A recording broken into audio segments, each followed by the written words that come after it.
দিনটি ছিল 2006 সালের 30শে ডিসেম্বর। সেদিন ছিল মুসলমানদের পবিত্র ঈদুল আজহার দিন। অবাক করা ব্যাপার হলো, এই ঈদের দিনে সাদ্দাম হোসেনের ফাঁসি কার্যকর করা হয়। তার চাইতেও অবাক করা ব্যাপার ছিল, তার যে দেহরক্ষী অথবা তাকে নিযুক্ত যে প্রহরী ছিল, সেই 12 জন আমেরিকান সৈন্যরা তার এই ফাঁসি দেখে কান্না করেছিল। তবে কি এমন রহস্য ছিল এবং সাদ্দাম হোসেন তাদেরকে এমন একটি গোপন উপহার দিয়েছিল যা দেখে মার্কিন সেনারা তাদের চোখের পানি ধরে রাখতে পারেননি। আজকের এই ভিডিওতে আমরা সেই রহস্যগুলোই উদ্ঘাটন করব এবং সবশেষে আপনাদেরকে দেখাবো সাদ্দাম হোসেন কতটা মানবিক এবং কতটা আত্মত্যাগী নেতা ছিলেন। তো বরাবরের মতোই কিউট বাংলা 24 এর আরও একটি নতুন ভিডিওতে আপনাকে স্বাগত জানাচ্ছি।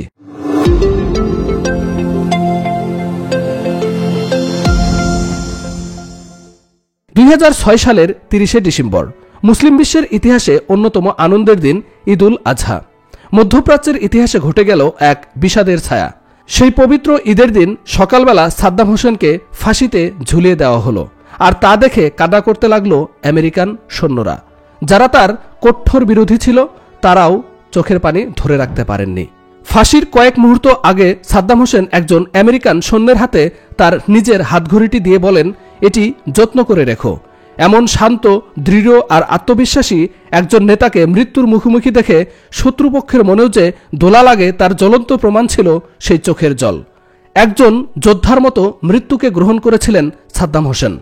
তিনি ভীত নন, বিচলিত নন, বরং মুখোমুখি হয়েছিলেন ইতিহাসের এক নির্মম সত্যের। এই ঘটনার পেছনের কারণ, আবেগ, রাজনৈতিক বার্তা এবং ঐতিহাসিক গুরুত্ব বোঝার জন্য আমাদের ফিরে তাকাতে হবে সেই মুহূর্তগুলোতে, যেখানে মৃত্যু ছিল নিশ্চিত কিন্তু আত্মমর্যাদা ছিল অটুট। তবে প্রশ্ন হচ্ছে, কেন ঈদের দিন সাদ্দাম হোসেনকে ফাঁসিতে ঝোলানো হয়েছিল তা নিয়ে এখনও অনেক বিতর্ক ও রহস্য রয়ে গেছে। ফাঁসি কার্যকরের সময় যুক্তরাষ্ট্রের সেনাবাহিনী একজন সদস্য ছিলেন স্টিভ হাচিনসন, যিনি ছিলেন এই সাদ্দামের প্রধান দায়িত্বে। গলায় রশি পরানোর ঠিক আগে সাদ্দাম হোসেন তাকে একটি গোপন উপহার দিয়ে যান। সেই উপহারটি কি ছিল এবং কেন তা পেয়ে গ্রেফতারকারী আমেরিকান সৈন্যরা প্রচণ্ড কান্নায় ভেঙে পড়েছিলেন তা আজও অনেকের অজানা, এবং এই সমস্ত ইতিহাসগুলোকে সামনে আনতে কোনোদিনও দেয়নি সেই সাদ্দাম বিরোধীরা। মৃত্যুর পর কে বা কারা সাদ্দামের লাশের ওপর থুথু ছিটিয়ে দিয়েছিল আর কিভাবে সেই ঘটনার পর সাদ্দামের ঘাতক হাচিনসন মার্কিন সেনাবাহিনীর চাকরি ছেড়ে দিয়েছিলেন, সেটিও এক গভীর প্রশ্ন হয়ে আছে। আমেরিকা কখনোই এই সব ইতিহাস পৃথিবীর সামনে তুলে ধরতে চায়নি, তবে সব ঘটনাই চাপা দেওয়া সম্ভব হয়নি। বার্ডেন ওয়ারপার নামক একজন প্রত্যক্ষদর্শী তার নিজের একটি বই লিখেছেন সাদ্দামকে নিয়ে। তিনি এই বইয়ে প্রকাশ করেছেন, মৃত্যুর পূর্বে সাদ্দাম হোসেন যে শেষ কথাগুলো বলেছিলেন তা ছিল অত্যন্ত শক্তিশালী ও প্রতিকূলতাজনক। সাদ্দাম হোসেন বলেছিলেন, আমি আদালতের মৃত্যুকে ইরাকি জোতার চেয়ে কম কদর করি। আমি ফাঁসির দড়ি গলায় নিতে ভীত নই। তিনি আরও বলেন, আমার পুরো দেশকে আঘাত করা হয়েছে, আমাকে আঘাত করা হয়েছে, আমার সঙ্গীদের ওপর চালানো হয়েছে ভয়াবহ নির্যাতন। আমার ঘনিষ্ঠ সঙ্গী আবু নাদিয়ারের হাড় পর্যন্ত ভেঙে দেওয়া হয়েছে। এসব কথার মধ্য দিয়েই উঠে আসে একটি রাষ্ট্রনায়কের বেদনা, সাহস ও আত্মত্যাগের ইতিহাস। মারধরের মাধ্যমেই সেনাবাহিনী সাদ্দাম হোসেনের মুখ থেকে সত্য কথা বের করে নিয়েছিল। তিনি বলেছিলেন, তারা মিথ্যাবাদী। তারা ঘোষণা দিয়েছিল, আমাদের দেশে নাকি ব্যাপক বিধ্বংসী অস্ত্র রয়েছে। এখন দেশ দখল করে তারা নিজেরাই বলছে তেমন কিছুই পায়নি। কিন্তু আমি মিথ্যা বলিনি। এখনও আমি আমাকে করা আঘাতের চিহ্ন দেখাতে পারি। ইরাক কখনোই মিথ্যাবাদীদের গ্রহণ করেনি, ভবিষ্যতেও করবে না। আমেরিকার গণতন্ত্র আজও এখানে লজ্জিত। এমনকি তারা আমার হাতঘড়ি পর্যন্ত চুরি করে নিয়ে গেছে। আমি এসব বলছি যাতে আপনি তুলনা করতে পারেন। আমার পরনের 3 নম্বর যুদ্ধের পোশাক পর্যন্ত তারা ছুঁয়ে ফেলেছে, যেন সাদ্দাম হোসেনের সম্মানকে ছোট করতে পারে। কিন্তু মনে রাখবেন, সাদ্দাম হোসেন কখনো পোশাক দিয়ে বিবেচিত হন না, বরং তাদের এই নির্লজ্জ কাজই তাদের নিজেদের সম্মানকে ক্ষতিগ্রস্ত করেছে। তিনি আরও বলেছিলেন, কিছু ছোট লোক আমার কথা শুনে হাসে, তাদের হাসতে দিন। যে কোনো অবস্থায় হিরণ কিংবা বানরদের মতো যারা ব্যঙ্গ করে তাদের হাসতে দিন, কারণ বনের রাজা সিংহ কখনো গাছে থাকা বাদরের হাসিতে বিচলিত হন না। আমাকে দেখুন, আমি এই সব তুচ্ছ বিষয়ের কোনো মূল্য দেই না। মৃত্যুর আগ পর্যন্ত সাদ্দাম হোসেন এই দৃঢ়তা এবং আত্মমর্যাদার মূল্য দিয়ে গিয়েছেন। এখানে ব্যক্তি সাদ্দাম হোসেন ভালো নাকি খারাপ আমরা সেই বিতর্কে না গিয়ে তুলে ধরেছি তার মৃত্যুর পূর্বের শেষ কথাগুলো। 2006 সালের 30শে ডিসেম্বর ঈদুল আজহার দিন সাদ্দাম হোসেনকে ফাঁসি দেওয়ার জন্য প্রস্তুত করা হয়। ফাঁসির কিছুক্ষণ আগে যিনি সাদ্দাম হোসেনকে পাহারা দিতেন সেই মার্কিন সেনাবাহিনীর 12 সদস্যের একজন স্টিভ হাচিনসনের হাতে সাদ্দাম হোসেন তার নিজের হাতঘড়িটি তুলে দেন। ঘড়িটি যেন যত্ন করে রাখেন এই অনুরোধ করে তিনি তাকে সেটি উপহার দেন। অনেকের ধারণা এটি ছিল এক নিঃশব্দ বার্তা, এক আত্মমর্যাদাশীল নেতার এক অন্তিম উপলব্ধি। সাদ্দামকে শেষ দিনগুলোতে পাহারা দিয়েছিলেন 12 জন মার্কিন সৈন্য। তারা শুধু সাদ্দামের প্রহরী ছিলেন না, এক অর্থে শেষ সময়ের সঙ্গীও হয়ে উঠেছিলেন। যদিও তারা গ্রেফতার হওয়ার আগে সাদ্দামের বন্ধু ছিলেন না, কিন্তু শেষ মুহূর্ত পর্যন্ত এই 12 জনই সাদ্দামের সবচেয়ে কাছের মানুষ হয়ে উঠেছিলেন। এই 12 জন মার্কিন সেনা সদস্যদের সুপার 12 নামে ডাকা হতো। তারা সবাই 551 নম্বর মিলিটারি পুলিশ কোম্পানির সদস্য। এই সুপার 12-এরই একজন ছিলেন উইল বার্ডেন ওয়ারপার। পরে লিখেছেন তিনি একটি বই, যে বইটির নাম ছিল the prisoner in this palace, his American guards and white history left unsaid. বইটির বাংলা অনুবাদ করলে নাম দাঁড়ায় নিজের প্রাসাদের এক বন্দী, তার আমেরিকান প্রহরী, ইতিহাস যে কথা বলেনি। বইটিতে রয়েছে সাদ্দামের শেষ দিনগুলো নিয়ে অজানা কিছু ঘটনা, কিভাবে এই সৈন্যরা সাদ্দামের সঙ্গে এক অদ্ভুত বন্ধনে জড়িয়ে পড়েছিলেন, কিভাবে একজন প্রাক্তন শক্তিশালী শাসক তার শেষ দিনগুলো কাটিয়েছিলেন, তারই বিবরণ উঠে এসেছে এই বইয়ে। মিস্টার বার্ডেন ওয়ারপার বইটিতে উল্লেখ করেছেন যে যখন তারা সাদ্দামকে জল্লাদের হাতে তুলে দেন ফাঁসির জন্য, তখন তাদের 12 জনেরই চোখে পানি এসে গিয়েছিল। এ যেন এক মানবিকতার গল্প, যেখানে শত্রুও বন্ধু হয়ে যায়, যেখানে মৃত্যু কখনো কখনো আবেগে ভাসিয়ে দেয় মানুষকে। সাদ্দামকে অনেক সময় দাদুর মতো দেখতে লাগত। বার্ডেন ওয়ারপার তারই এক সেনাসঙ্গী রজারসনকে উদ্ধৃত করে লিখেছেন, আমরা কখনো সাদ্দামকে মানসিক বিকারগ্রস্ত হত্যাকারী হিসেবে দেখিনি।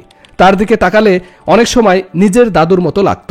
ইরাকের জেলে জীবনের শেষ সময়টুকু কাটানোর সময় সাদ্দাম হোসেন নিয়মিত আমেরিকান গায়িকা মেরি জে ব্লাইজের গান শুনতেন। নিজের এক্সারসাইজ বাইকে চড়তে পছন্দ করতেন সাদ্দাম, যার নাম তিনি দিয়েছিলেন পনি। মিষ্টি খেতে খুব ভালোবাসতেন তিনি, মাঝে মধ্যেই মাফিন খেতে চাইতেন। বার্ডেন ওয়ারপার লিখেছেন, নিজের জীবনের শেষ দিনগুলোতে সাদ্দাম তাদের সঙ্গে খুব ভালো ব্যবহার করতেন। ওই ব্যবহার দেখে বোঝাই যেত না যে সাদ্দাম হোসেনও কোনো এক সময়ে একজন অত্যন্ত নিষ্ঠুর শাসক ছিলেন।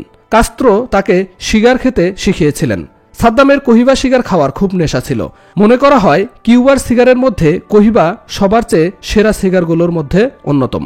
ভেজা ওয়াইপসে মোড়ানো অবস্থায় একটা বাক্সের মধ্যে রাখা থাকত সিগারগুলো। সাদ্দাম নিজেই বলেছিলেন যে বহু বছর আগে ফিদেল কাস্ত্রো তাকে সিগার খাওয়া শিখিয়েছিলেন। সিগারের পাশাপাশি বাগান করা ছিল সাদ্দাম হোসেনের একটি জনপ্রিয় শখ। জেলের ভেতরে অযত্নে বেড়ে ওঠা জঙ্গলি ঝোপঝাড়গুলোকে তিনি সুন্দর ফুলের মতো মনে করতেন। খাওয়া দাওয়ার ব্যাপারেও অত্যন্ত সংবেদনশীল ছিলেন তিনি। সকালে নাস্তা করতেন কয়েকটি ধাপে, প্রথমে অমলেট, তারপর মাফিন, আর শেষে তাজা ফল।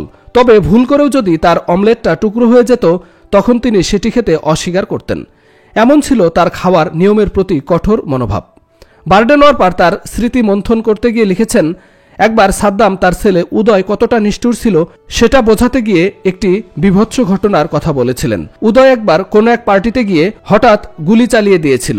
এতে কয়েকজন নিহত হন এবং আরও কয়েকজন আহত হন। এই ঘটনায় সাদ্দাম হোসেন ক্ষিপ্ত হয়ে নিজের ছেলের সব বিলাসবহুল গাড়িতে আগুন লাগানোর নির্দেশ দেন। রোলস রয়েলস, ফেরারি, পোর্শা এইসব দামি গাড়িগুলো তখন পুড়িয়ে দেওয়া হয়েছিল। সাদ্দাম এই ঘটনার কথা বলতে গিয়ে সেনা প্রহরীদের সামনে প্রচণ্ড রাগে ফেটে পড়েছিলেন। আরও একটি স্মৃতির কথা উল্লেখ আছে এই বইয়ে। একদিন সাদ্দাম হোসেনকে তার ভাইয়ের মৃত্যুর খবর জানিয়েছিল একজন আমেরিকান সেনা। সেই সময় সাদ্দাম হোসেন ওই সেনা সদস্যকে বুকে জড়িয়ে ধরে বলেছিলেন, আজ থেকে তুমি আমার ভাই। আরেকজন প্রহরীকে বলেছিলেন, যদি আমার সম্পত্তি ব্যবহার করার অনুমতি পাই তাহলে তোমার ছেলের কলেজে পড়ার খরচ আমি দিতে রাজি। এক রাতে বছর 20 এক সেনা প্রহরী ডসন বাজে মাপে কাটা একটা স্যুট পরে ঘুরছিল। জানা গেল ওই স্যুটটা তাকে সাদ্দাম উপহার দিয়েছিলেন। বার্ডেন ওয়ারপারের কথায় বেশ কয়েকদিন আমরা সবাই ডসনকে নিয়ে হাসাহাসি করছিলাম ওই স্যুটটা পরার জন্য।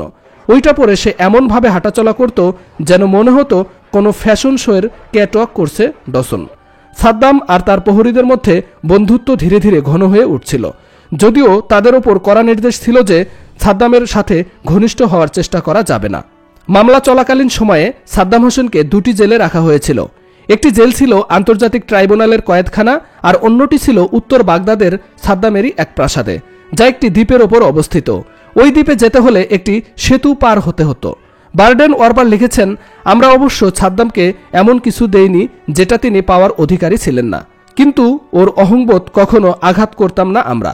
স্টিভ হাচিনসন, ক্রিস ট্রাক্সের মতো কয়েকজন প্রহরী ওই প্রাসাদেরই একটি স্টোর রুমকে সাদ্দামের দপ্তর হিসাবে তৈরি করে দিয়েছিলেন। প্রহরীদের মাঝে সাদ্দামকে একটি চমক দেওয়ার ইচ্ছা ছিল সবার। পুরনো ফেলে দেওয়া জিনিসপত্র থেকে একটি ছোট টেবিল আর চামড়ার ঢাকনা দেওয়া একটি চেয়ার নিয়ে আসা হয়েছিল। টেবিলের ওপরে ইরাকের একটি ছোট পতাকাও রাখা হয়েছিল। বার্ডেন ওয়ারপার লিখেছেন, আমরা চেষ্টা করেছিলাম জেলের ভেতরেই সাদ্দামের জন্য শাসন কাজ পরিচালনার মতো একটা অফিস তৈরি করতে। যখন সাদ্দাম ওই ঘরটার প্রথমবার গিয়েছিলেন, একজন সেনা সদস্য হঠাৎ খেয়াল করেন যে টেবিলের ওপরে ধুলো জমে আছে। সে ধুলো ঝাড়তে শুরু করেছিল। এই ছোট্ট বিষয়টা সাদ্দামের নজর এড়ায়নি। চেয়ারে বসতে বসতে তিনি মুচকি হেসেছিলেন। তারপর থেকে সাদ্দাম রোজই ওই চেয়ারে এসে বসতেন। তার নিরাপত্তার দায়িত্বে থাকা সেনা প্রহরীরা সবার সামনের চেয়ারগুলোতে বসতেন, যেন তিনি নিজের দরবারে বসে আছেন। নিরাপত্তা রক্ষীরা সাদ্দামকে খুশি রাখার চেষ্টা করতেন, আর তার বদলে সাদ্দামও তাদের সঙ্গে হাসি মশকরা করতেন। কয়েকজন রক্ষী পরে বার্ডেন ওয়ারপারকে বলেছিলেন, তারা বিশ্বাস করতেন যদি কখনো কোনো বিপদে পড়তে হয় তাহলে সাদ্দাম হোসেন তাদের বাঁচানোর জন্য নিজের জীবনও দিতে রাজি ছিলেন। যখনই সুযোগ পেতেন সাদ্দাম রক্ষীদের পরিবারের খোঁজ খবর নিতেন। তার এই ব্যবহার প্রহরীদের মনে এক ধরনের অনন্য শ্রদ্ধা ও মানবিক সম্পর্ক তৈরি করেছিল। বার্ডেন ওয়ারপারের বইয়ে একটি আশ্চর্যজনক বিষয় উল্লেখ হয়েছে। সাদ্দামের মৃত্যুর পর তার প্রহরীরা রীতিমতো শোক পালন করেছেন, যদিও তিনি ছিলেন আমেরিকার কঠোর শত্রু। প্রহরীদের একজন অ্যাডাম রজারসন পরে বার্ডেন ওয়ারপারকে বলেছিলেন, সাদ্দামের ফাঁসি হয়ে যাওয়ার পরে আমার মনে হচ্ছে আমরা ওর সঙ্গে বিশ্বাসঘাতকতা করেছি। নিজেদেরই এখন তার হত্যাকারী বলে মনে হচ্ছে। এমন একজনকে মেরে ফেললাম আমরা, তিনি যেন আমাদের খুব আপনজন ছিলেন। সাদ্দামের ফাঁসির পর যখন তার মৃতদেহ বাইরে নিয়ে আসা হয়েছিল, তখন সেখানে জমা হওয়া লোকজন মৃতদেহের ওপর থুথু ছিটিয়ে দেয়। ওই ঘটনা দেখে আমেরিকান সেনারা হতভম্ব হয়ে গিয়েছিল। বার্ডেন ওয়ারপার লিখেছেন, ওই নোংরামি দেখে, বিশেষ করে যে 12 জন সাদ্দামের শেষ সময়ে নিরাপত্তার দায়িত্বে ছিলেন, তারা অনেকেই হতবাক হয়েছিল। তাদের মধ্যে একজন হাত জোর করে লোকজনের কাছে থামানোর চেষ্টা করেছিলেন, কিন্তু দলের বাকিরা তাকে টেনে সরিয়ে নেয়। ওই 12 জনের অন্যতম স্টিভ হাচিনসন সাদ্দামের ফাঁসির পরেই আমেরিকার সেনাবাহিনী থেকে ইস্তফা দেন। হাচিনসন এখন জর্জিয়ায় বন্দুক চালনা এবং ট্যাকটিক্যাল ট্রেনিং দেওয়ার কাজ করেন। তার মনে এখনও ক্ষোভ আছে, কারণ সেদিন যেসব ইরাকি সাদ্দামের মৃতদেহকে অপমান করেছিল তাদের সঙ্গে হাতাহাতিতে জড়ানো থেকে বিরত থাকার আদেশ ছিল, না হলে হয়তো তিনিও সেদিন হাতাহাতিতে জড়িয়ে যেতেন। সাদ্দাম হোসেন শেষ দিন পর্যন্ত আশা করতেন যে তার ফাঁসি হবে না। একজন রক্ষী অ্যাডাম রজারসন বার্ডেন ওয়ারপারকে বলেছেন, সাদ্দাম জেল থেকে ছাড়া পাওয়ার পর আবারও বিয়ে করার ইচ্ছা প্রকাশ করেছিলেন এবং কোনো নারীর সঙ্গে প্রেম করার কথাও বলেছেন। 2006 সালের 30 ডিসেম্বর রাত 3টার দিকে তাকে ঘুম থেকে ডেকে তোলা হয় এবং জানানো হয় যে কিছুক্ষণের মধ্যেই ফাঁসি দেওয়া হবে। এই খবর পেয়ে সাদ্দামের ভেতরের সব আশা ভেঙে পড়ে। তিনি চুপচাপ গোসল করে ফাঁসির জন্য প্রস্তুত হন। তবু তার মনের মধ্যে একটা ভাবনা কাজ করছিল। তিনি জানতে চেয়েছিলেন, সুপার 12-এর সদস্যরাও কি ঘুমাচ্ছে? ফাঁসির কয়েক মিনিট আগে সাদ্দাম স্টিভ হাচিনসনকে কারার কক্ষের বাইরে ডেকে পাঠান। লোহার শিকলগুলোর মধ্যে হাত বের করে নিজের রেমন্ড অয়েল হাতঘড়িটা স্টিভকে দিয়ে দেন। হাচিনসন আপত্তি করলেও সাদ্দাম কিছুটা জোর করেই ঘড়িটা তার হাতে ধরিয়ে দেয়। জর্জিয়ায় হাচিনসনের বাড়ির একটি সিন্দুকে এই ঘড়িটি এখনও টিকটিক করে চলছে। সাদ্দাম হোসেন ছিলেন একজন শক্তিশালী মুসলিম নেতা, যিনি ইরাকের সার্বভৌমত্ব রক্ষার জন্য অনেক প্রতিকূলতার মোকাবেলা করেছিলেন। পশ্চিমা শক্তি ও শত্রুদের চাপের মুখেও তিনি দেশকে টিকিয়ে রাখার চেষ্টা করেছিলেন। যদিও তার শাসনামলে কিছু বিতর্ক ও ভুল ছিল, তবুও অনেক মুসলমান তার এবং তার সাহসিকতা, দৃঢ়তা ও দেশপ্রেমের কারণে শ্রদ্ধা করেন। তার পতন মুসলিম বিশ্বের জন্য একটি বিশাল বড় ধাক্কা ছিল, কারণ তার বিরুদ্ধে আনা অনেক অভিযোগ কখনো কখনো রাজনৈতিক প্রেক্ষাপটেও ও বৈরী শক্তির ষড়যন্ত্র হিসাবে দেখানো হয়। সাদ্দামের জীবন ও কর্ম আমাদের মনে করিয়ে দেয় যে মুসলিম বিশ্বের স্বাধীনতা ও সার্বভৌমত্ব রক্ষায় শক্তি ও ঐক্যের গুরুত্ব অপরিসীম। প্রিয় দর্শক, আজকের ভিডিও এই পর্যন্তই ছিল। ভিডিওটি কেমন লাগলো সেটা অবশ্যই জানাবেন, আর সাবস্ক্রাইব করে আমাদের সাথে থাকবেন।